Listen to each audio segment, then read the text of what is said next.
No seu futuro, eu não sei. Pode haver câncer, pode haver esclerose múltipla, ou podem existir muitos outros futuros. O que me interessa é como fazer você escolher um estilo de vida que te leve ao futuro que você deseja. E eu acho que isso é muito difícil no mundo de hoje, saber qual é o melhor estilo de vida, porque você recebe muitos conselhos contraditórios.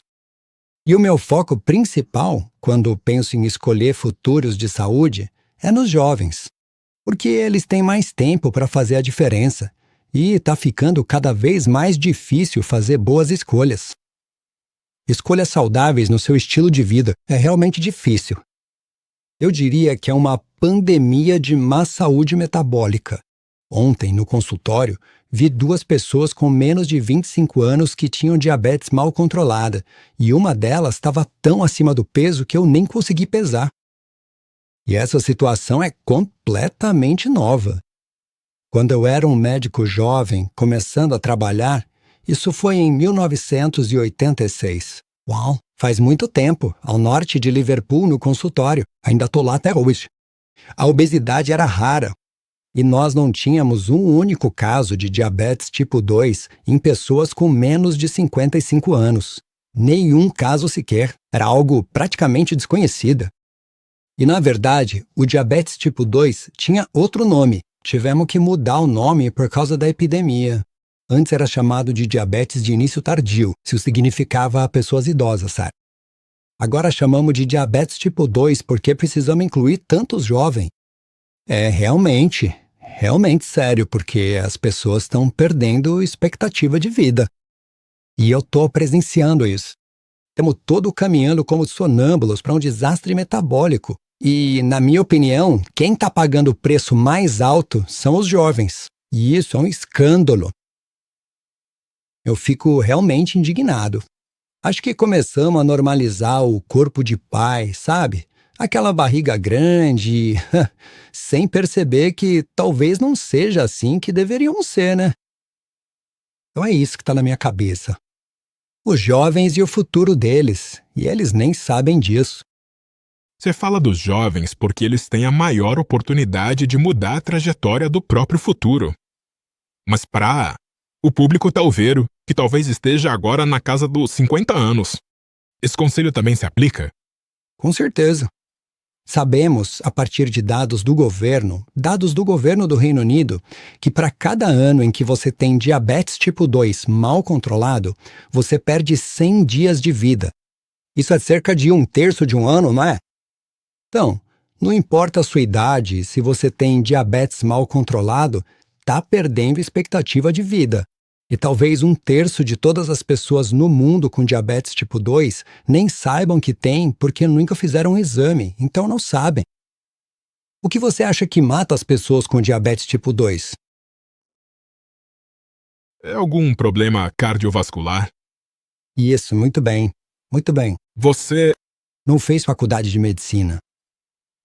A maioria dos médicos diria isso, porque sabemos que o açúcar alto no sangue, ao longo do tempo, danifica suas artérias. Então é algo cumulativo ao longo do tempo. Mas o que talvez você não saiba é que, na verdade, uma causa crescente de mortalidade para pessoas com diabetes é o câncer. Sério?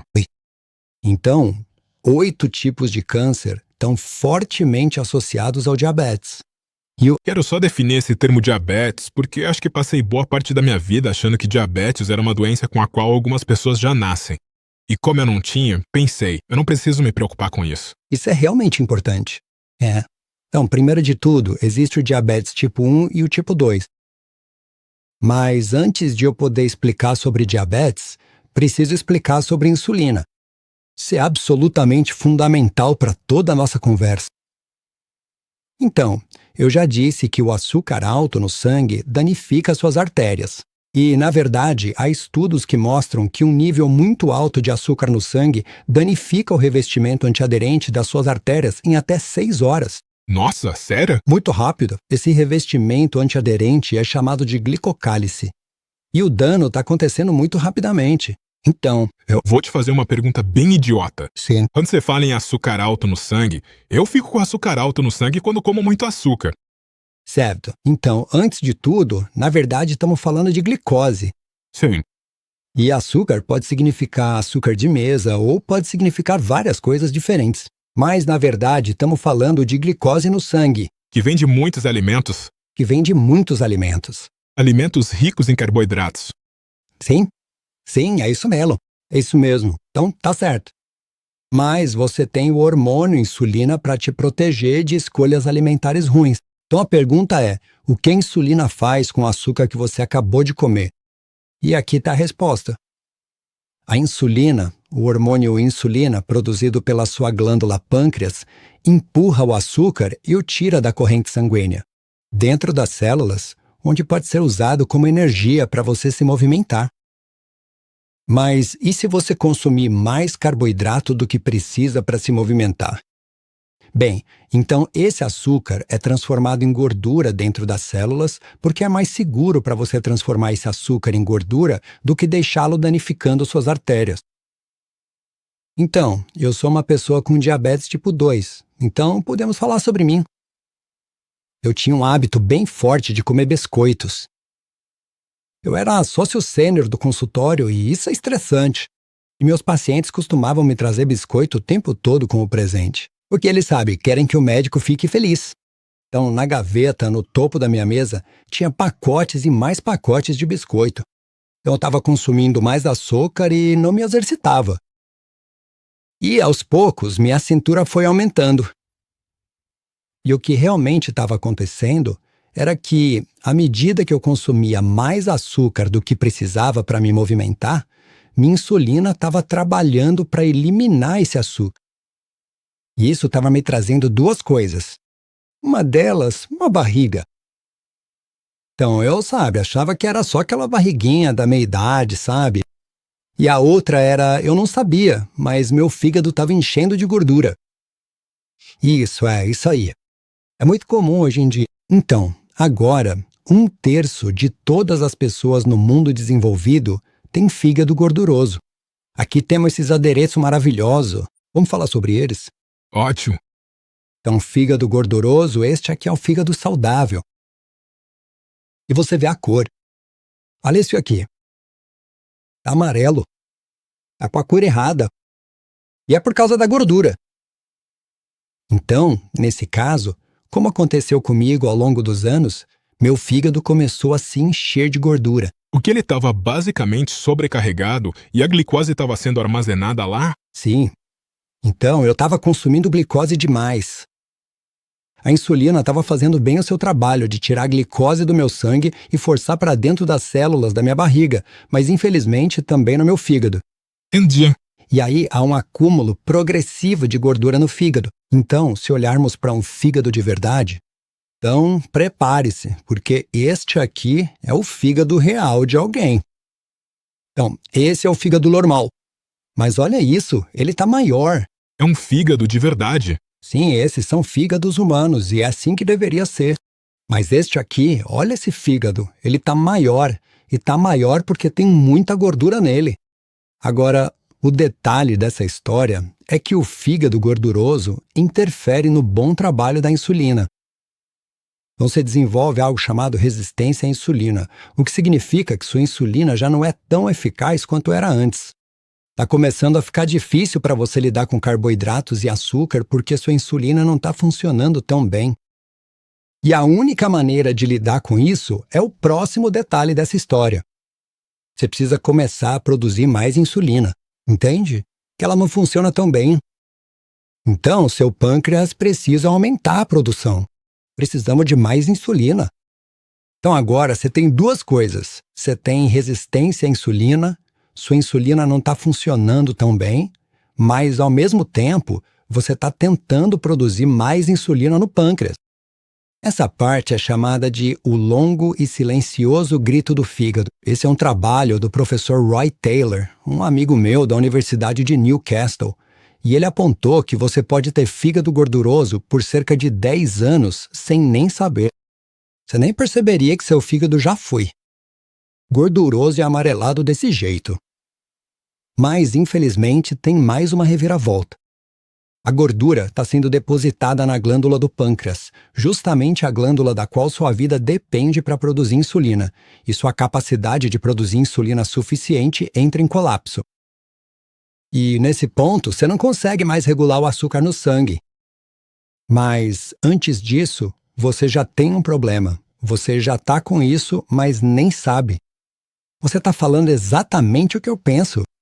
Por que estão esperando até que você realmente tenha todos os problemas do diabetes tipo 2? Então, desde 2013, tenho centenas de pacientes e estou monitorando os dados iniciais e os acompanhamentos mais recentes. Então, o que acontece com eles? Isso é realmente importante. E agora eu tenho um enorme conjunto de dados que posso analisar e responder perguntas. Então, primeira pergunta. Vamos pensar sobre pré-diabetes. Isso acontece durante o longo e silencioso grito.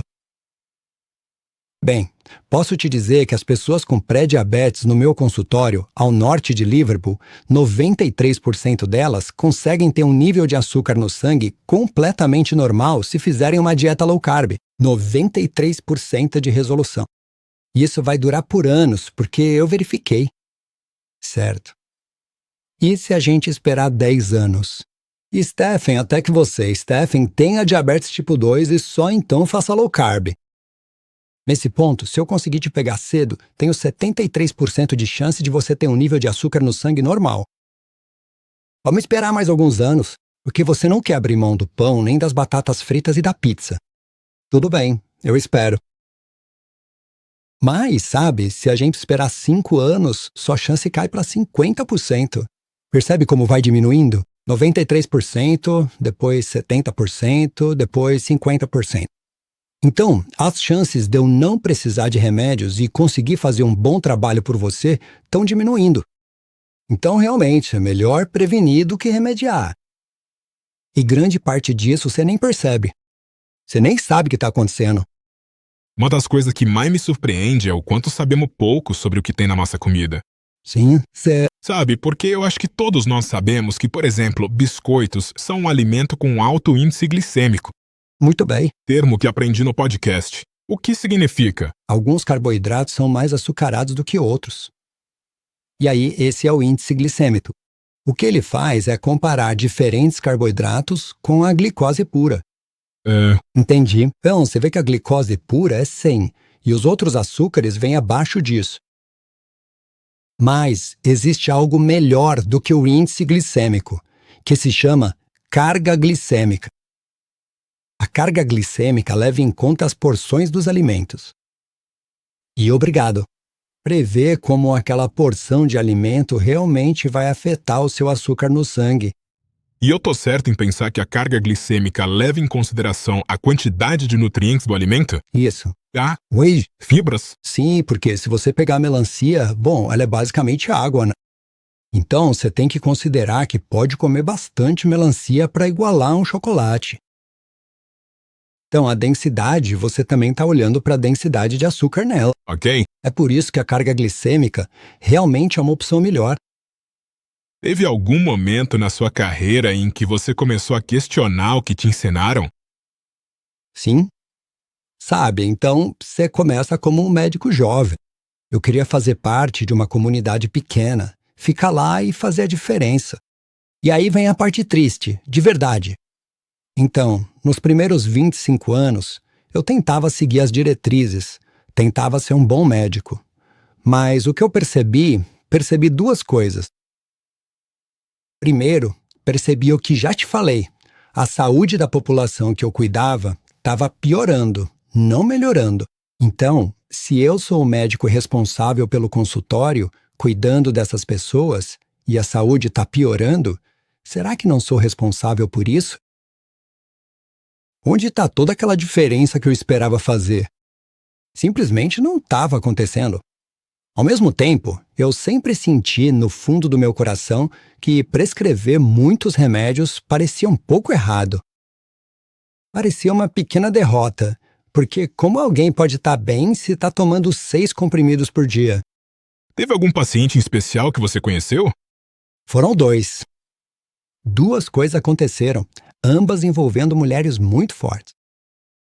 A primeira mulher poderosa era uma senhora que eu conhecia há mais de 10 anos. Eu cuidava dela e do marido dela. Os dois tinham diabetes mal controlada e ambos eram bem acima do peso. Na época, eu conseguia monitorar o quanto meus pacientes estavam seguindo corretamente a medicação. E, para ser sincero, em parte era assim que eu era pago. Então, parte do meu pagamento estava relacionado ao fato de os pacientes estarem usando, nesse caso, metformina, o medicamento mais comum para diabetes tipo 2. Parte do seu pagamento? Como assim? Sim, quer dizer, Porque você deveria, o governo, aprovar o fato de que damos os medicamentos necessários para diabetes tipo 2. Então, você recebe uma espécie de cota, onde é considerado uma boa prática que uma certa porcentagem dos seus pacientes esteja usando metformina. Sim, é verdade. então é justo dizer que você era, de certa forma, incentivado a prescrever metformina para as pessoas? Sim, isso seria verdade. Mas acho que também devemos ser justos ao dizer que, na época, as evidências apontavam que isso era bom. É considerado boa prática prescrever metformina para pessoas com diabetes tipo 2 e, por outro lado, má prática não usar metformina. Mas vamos desenvolver esse ponto. Então, o contexto é que estamos monitorando os pacientes que param de tomar metformina. Porque, em primeiro lugar, isso é uma má prática e, em segundo, realmente me traz prejuízo. Então, eu escrevi para a pessoa: prezada senhora fulana, tô preocupado porque parece que você não está tomando sua metformina. Por favor, marque uma consulta comigo assim que possível. Bem britânico, bem educado. De qualquer forma, nada me preparou para o que ia acontecer naquela manhã. Isso mudou completamente a minha vida a partir daquele momento. Então, a senhora, vamos chamá-la de senhora Jones, esse não era o nome dela. Ela entrou determinada e disse para mim: você acha que vai me dar uma bronca, não é, doutor? Urim? Pois eu tenho uma novidade para você. Eu é que vou te dar uma bronca. Eu fiquei assustado, tipo, o que está acontecendo? Ela nunca tinha sido assim antes. Ela era uma pessoa educada.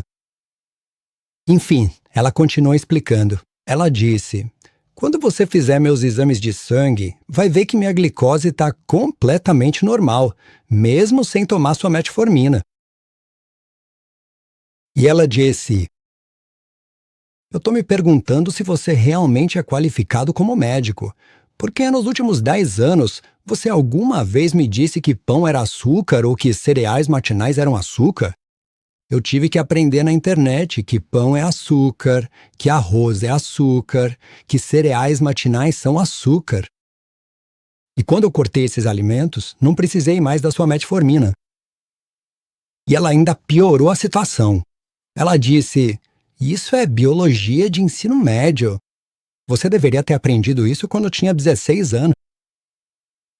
Eu estava morrendo de medo porque, você sabe, reclamações contra um clínico geral são realmente sérias, podem durar anos e anos.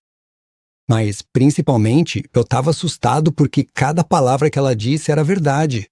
E uma coisa que aprendi sendo um médico mais velho é que você precisa ouvir as pessoas de verdade.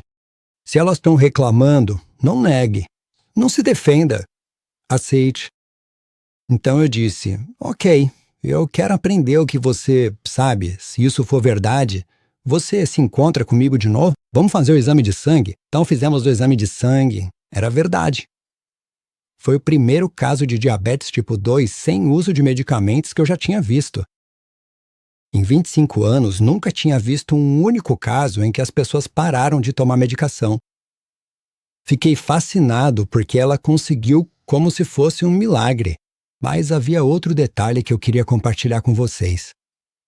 Ela era uma das 40 mil pessoas online, aprendendo umas com as outras como fazer isso.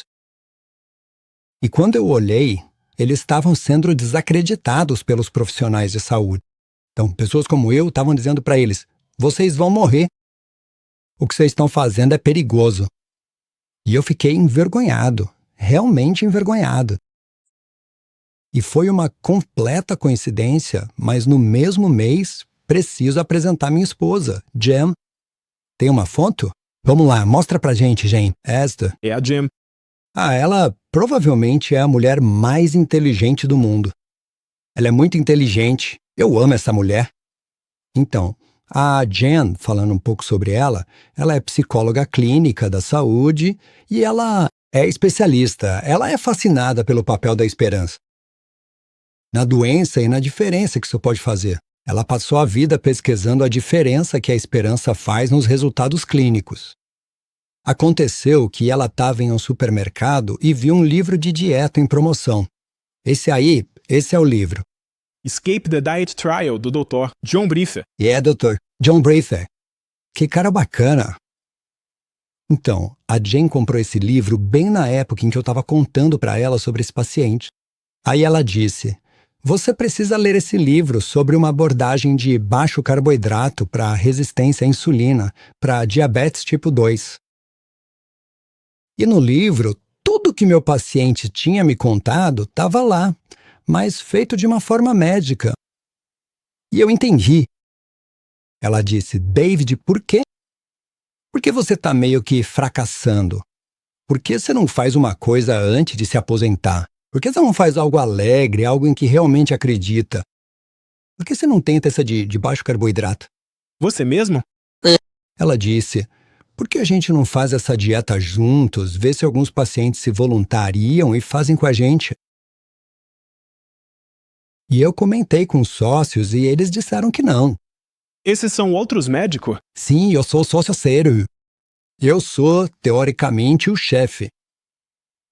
Mas na época, a dieta low carb não era respeitada e eles não gostaram da ideia. E eles disseram, não queremos que você faça isso. E em parte porque eles disseram, bom, sabe, isso é um bom uso dos recursos do consultório. Porque se você estiver fazendo isso, David, talvez você não esteja tratando infecções no peito ou outras coisas. E há pressão sobre o sistema de saúde. Então eles acharam que isso era um pouco de autoindulgência. Aí eu voltei para minha esposa e disse, os sócios disseram não. E ela disse, vou te dizer o que a gente vai fazer. Nós dois vamos trabalhar de graça e vamos fazer isso. Por que a gente não faz isso no nosso próprio tempo, numa noite em que não há recursos? E foi exatamente isso que fizemos. Encontramos 18 voluntários entre os pacientes que estavam interessados. E aí, Jen e eu. Então éramos 20 ao todo. Começamos a nos reunir toda segunda-feira à noite, falando sobre low carb, aprendendo, como cozinhar as coisas, como fazer. Fizemos isso junto. E uma das enfermeiras ficou tão empolgada, o nome dela é Heather. Vamos dar um joinha para Heather. Heather disse, eu trabalho de graça, eu vou ajudar vocês. Eu adoraria fazer isso. Eu quero acreditar no que eu faço. E aí a mágica começa. Os resultados eu não conseguia acreditar. Eu não conseguia, sabe? Eu nunca tinha visto nada igual. E a primeira coisa que eu vi foi a função do fígado melhorando. Veja, por que eu estou fazendo exames de sangue? Porque eu sei que estou fazendo algo estranho.